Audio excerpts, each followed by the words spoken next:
উজান থেকে নেমে আসা পাহাড়ি ঢল আর টানা বৃষ্টিতে ফেনীর মুহুরী নদীর বাঁধ ভেঙে গেছে। লোকালয়ে পানি ঢুকে প্লাবিত হয়েছে কয়েকটি গ্রাম।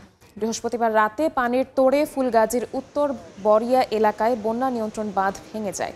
মুহূর্তেই দক্ষিণ বরিয়া, বিজয়পুর, বসন্তপুর, ফতেহপুর, বশিকপুর সহ বেশ কয়েকটি গ্রামে পানি ঢুকে পড়ে। তলিয়ে যায় ফসলি জমি, মাছের ঘের। বাড়িতে পানি ওঠায় জ্বলছে না চুলা। বাধ্য হয়ে অনেকেই অন্যত্র আশ্রয় নিয়েছে। তবে মুহুরী নদীর পানি এখনও বিপদসীমার নিচ দিয়ে প্রবাহিত হচ্ছে বলে জানিয়েছে পানি উন্নয়ন বোর্ড। বাঁধ ভাঙ্গার পরে আমাদের ঘর বাড়ি একবারে পানির স্রোতের লগে একাই এর এক ডালে একাই ফেলাই দিচ্ছে স্যার। সবাই মিলে আমরা গ্রামবাসী চেষ্টা করছি, পারি নাই। তাই আমাদের গ্রামে সব বাড়িঘর সব পেয়ে গেছে, প্রবলিত হয়ে গেছে। পানি উন্নয়ন বোর্ডের লোক আছে, আসি দেখে গেছে, ওরা বস্তা কয়টা আনছে, পানি বস্তাগুলা দিছি, বস্তাগুলো চলে গেছে। এই মুহূর্তে ফেনীর উত্তর বরিয়া এলাকায় আছেন সহকর্মী রিপোর্টার আতিয়া সজল। সরাসরি যাচ্ছি তার কাছে। সজল, দেখতে পাচ্ছেন যে আমরা রয়েছি ফুলগাজীর সে বড়ইয়া গ্রামে। সে বড়ইয়া গ্রামের বেশ কয়েকটি গ্রাম, আশেপাশের গ্রাম প্লাবিত হয়েছে। কমপক্ষে ৫-৬টি গ্রাম প্লাবিত হয়েছে। এই যে প্লাবিত গ্রামগুলো মূলত যারা বাসিন্দা রয়েছে তারা কিন্তু অবর্ণনীয় একটি দুর্ভোগের মধ্যে পড়েছে। তাদের বাড়িঘরে পানি উঠে গিয়েছে, তাদের যে রান্নাঘর সেখানে পানি উঠে গিয়েছে। তারা উঁচু জায়গায় বা পাশের আত্মীয়র বাড়িতে কেউ কেউ আশ্রয় নিয়েছেন।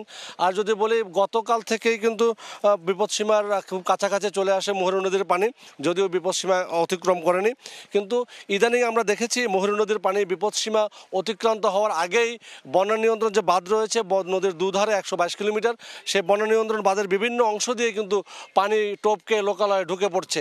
তার মানে স্থানীয়রা বলছে যে বন্যা নিয়ন্ত্রণ যে বিপদসীমা থাকার কথা সেটি পুনর্নির্ধারণ করা দরকার। কারণ এখন অতিক্রান্ত হওয়ার আগে কেন পানি ঢুকে, স্থানীয়রা বলছে যে মুহুরী কহু এবং সিলোনিয়ার যে নদীটি রয়েছে এই নদী কিন্তু সংস্কার হয় না। এই নদী সংস্কার না করার কারণে কিন্তু প্রতি বছর এমন ঘটনা ঘটে, নিচে বালু পড়ে একটি ভরাট হয়ে গিয়েছে। আবার কোথাও কোথাও অবৈধ যারা বালু ব্যবসায়ী রয়েছে তারা অবৈধভাবে বালু উত্তোলন করে বাঁধের কাছ থেকে বালি উঠিয়ে নেওয়া, সেখানেও ভাঙনের দেখা দেয়। এবং বাঁধটি সংস্কার না হওয়ার কারণে ইঁদুরের গর্ত হয়। অনেকে আবার দেখা গেছে যে খড়ের যে গাধা সেগুলো যে বাঁধের উপরে দেয়, আবার অপ্রয়োজনীয় জিনিসপত্র বাঁধের উপরে রাখে। কেউ কেউ এই বাঁধ দখল করে বাঁশঝাড় সহ বিভিন্ন ধরনের গাছ লাগায়। পানি উন্নয়ন বোর্ডের পক্ষ থেকে এ সকল নদী সংস্কার করা না কারণে নদীর যে দৈর্ঘ্য থাকার প্রস্থ থাকার কথা সেটি সংকুচিত হয়ে আসে।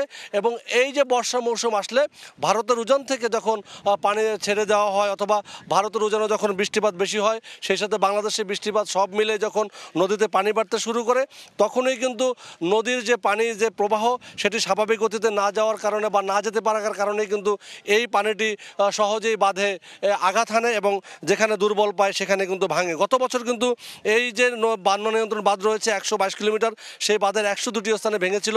এবং জানেন যে আগস্টে সে ভয়াবহ বন্যা হয়েছিল, যে বন্যায় শুধু ফেনী নয়, পার্শ্ববর্তী আমাদের কুমিল্লা, নোয়াখালী, লক্ষ্মীপুর এবং মিরসরাই অংশে ব্যাপক বন্যা দেখা দিয়েছিল এবং বিভিন্ন জায়গায় তলিয়ে গিয়েছিল। প্রায় ৫ থেকে ৭ ফুট পানি স্থায়ীভাবে প্রায় ৫-৭ দিন অবস্থান করেছিল।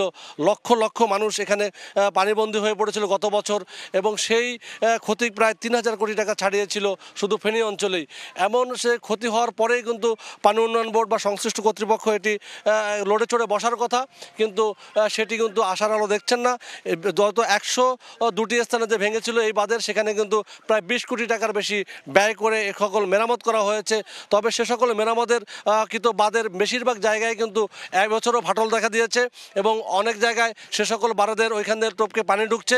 আপনি জানেন যে এখনও মাত্র মৌসুম শুরু হয়েছে এবং এই যে বন্যা ধাপে ধাপে আরও হওয়ার আশঙ্কা রয়েছে। যদি ভারতের উজানে বেশি বৃষ্টি হয়, ভারত অংশে বেশি বৃষ্টি হলে সেই বৃষ্টির পানি কিন্তু বাংলাদেশ অংশে বা এই মুহুরী নদী দিয়ে প্রবেশ করে। এবং গত বছরের সেই বন্যা কিন্তু মূলত ভারতের ছেড়ে দেওয়া পানির যে সৃষ্ট বন্যাটি হয়েছিল, এবছরও কিন্তু সেই বাঁধ নড়বড়ে থাকার কারণে সেই বাঁধ প্রতি বছর পানি উন্নয়ন বোর্ড আশ্বাস দিচ্ছে প্রায় ৮০০ কোটি টাকা ব্যয়ে একটি প্রকল্প বাস্তবায়ন করা, এটি স্থায়ী সমাধান। সমাধানে, কিন্তু সেটি শুধু আশ্বাসেই থেকে যায়, এটি স্থায়ীভাবে কোনো ব্যবস্থা নেওয়া হয় না। যার কারণে এই অঞ্চলের মানুষ বর্ষা মৌসুম আসলেই বন্যার এমন আতঙ্কে পড়ে, বছরে একাধিকবার এমন বন্যায় পড়ে এবং এমন বন্যায় ক্ষতিগ্রস্ত হয় তারা যেটা বলছেন যে এই যে বন্যা নিয়ন্ত্রণ বাঁধ সেটি নদী থেকে যে দূরত্বে থাকার কথা সেটি না থাকার কারণে মূলত নদীতে যখন পানি বৃদ্ধি পায় এবং সারা বছর জুড়ে যখন এই নদীর মধ্যে ঝোপঝাড় এবং বিভিন্ন জায়গায় পলি পড়ে ভরাট হয়ে যায়, এগুলো যদি সমাধান করা না হয় বা এগুলো যদি স্থায়ীভাবে সমাধান না হয় তাহলে কিন্তু প্রতি বছর গত বছরের মতো এবছরের মতো আগামী বছরগুলো তো বন্যার কবলে পড়ে মানুষ নিঃস্ব হবে। তারা কোনো ত্রাণ চান না, তারা চান ফেনীর মুহুরী নদীর এই বাঁধের স্থায়ী সমাধান। এই ছিল। ফেনী থেকে সরাসরি যুক্ত হয়েছিলেন সহকর্মী আতিয়া সজল।